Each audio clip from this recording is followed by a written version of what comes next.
மிளகாத்தூள், கொஞ்சம் சால்ட்டு, இந்த மிளகாத்தூள் கொஞ்சம், வீட்டு மிளகாத்தூள் கொஞ்சம், வெறியத்தூள் கொஞ்சம், கொஞ்சம் லெமனு, இஞ்சி பூண்டு பேஸ்ட்டு போட்டு பிசைஞ்சு ஊற வைக்கணும். கொஞ்சம் இஞ்சி பூண்டு பேஸ்ட்டு இதை எல்லாத்தையும் போட்டு லெமன் கொஞ்சம் ஊற்றியாச்சு.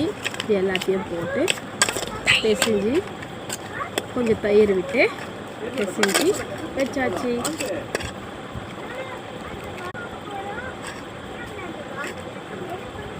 அந்த கலர் ப்ரௌனிஷாக வரத்துக்கு கொஞ்சம் கேசரி பவுடர் உங்களுக்கு தேவைன்னா போட்டுக்கலாம், இல்லை வேண்டாம்னா வேண்டாம். எங்களுக்கு கொஞ்சம் கலர்ஃபுல்லாக எங்கள் பசங்க வந்து கலராக இருக்கணும்னு எதிர்பார்ப்பாங்க, எங்கள் பொண்ணும் எங்கள் பையனும். அதனால் அவங்களுக்கோசம் கொஞ்சம் கலர் போட்டு பொரிச்சு எடுத்தாச்சு. இதான் நம்ம சூப்பராக பொரிச்சு எடுத்துட்டோம்.